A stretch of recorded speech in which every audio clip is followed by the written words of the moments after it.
سلام به عاشقان هنر، من سفده هستم و این هفتمین چالش از چالش 10 روزه چمسازی بدون قالب هستش.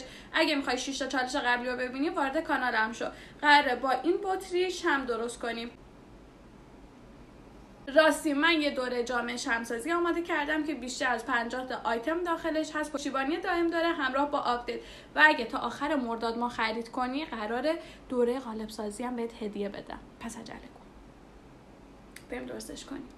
برای درست کردن بیبی کندل احتیاج داریم به 2 تا ظرف، یکیش برای آب یکیش برای پارافین که من از این استفاده کردم. حالا چرا از این استفاده کردم؟ چون دارم آموزش ضبط میکنم.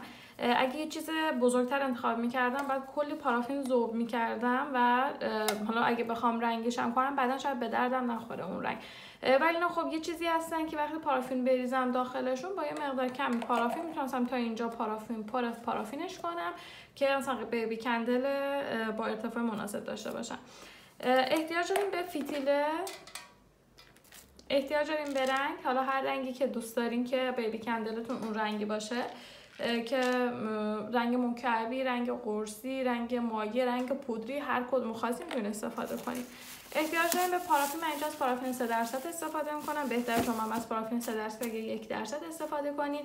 به یک ظرف برای ذوب کردن پارافینتون که من اینجا مثل همیشه از ظرف روب استفاده کردم، هیچ اشکالی هم نداره. چند نفر اومده بودن نوشته بودن که ببینین، نوشته بودین که داخل پارافین داخل ظرف ربتون بعد اینکه گرم کردین ریخته داخل پارافین، ولی واسه من هیچ وقت همچین مشکلی پیش نمیاد. برین فیلم‌های قبلی من نگاه کنین، همیشه از ظرف رب استفاده میکنم برای ذوب کردن پارافین و همچین مشکل تا حالا نداشتم. خوب بشورین بعد استفاده کنین دیگه. بشورین بذارین خشک بشه بعد استفاده کنین. برای درست کردن، برای شروع کار، یکی از ظرفا رو پر آب میکنین، یکی از ظرفا رو پارافین رو میذارین تو دمای خیلی کم روی شعله اجاق گازتون به صورت مستقیم.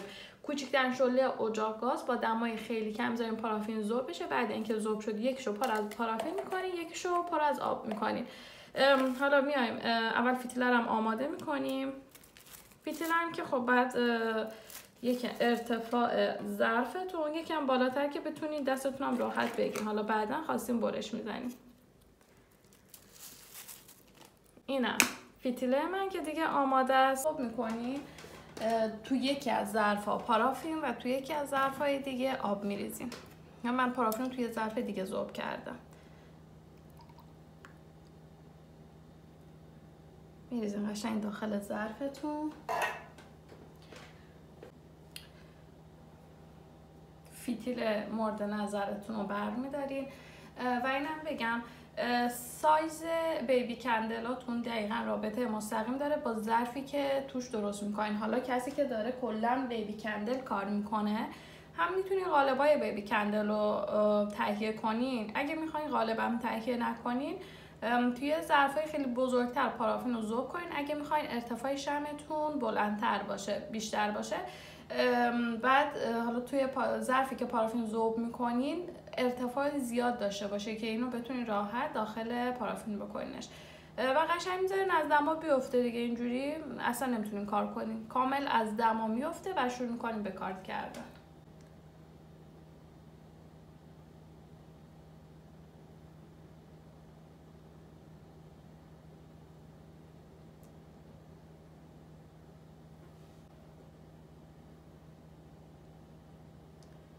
و به این صورت داخل ظرفتون میذارین و برش میدارین.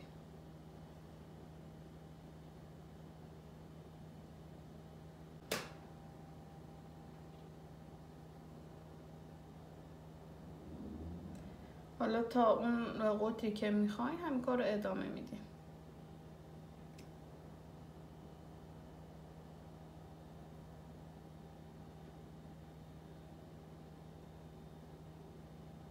امیدوارم تا اینجای ویدیو آموزش رو دوست داشته باشی. اگه دوستش داشتی لایک یادت نره، کانالمو سابسکرایب کن، بقیه چالش هم ببینیم و یه کامنت بذار که از کدوم شهر همراه من هستی.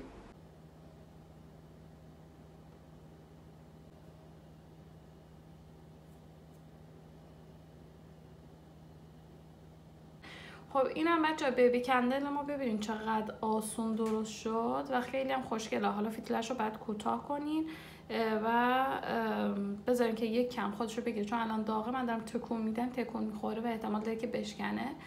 میذارین که کوچولو خودش رو میگیره و دیگه آماده از کارتون.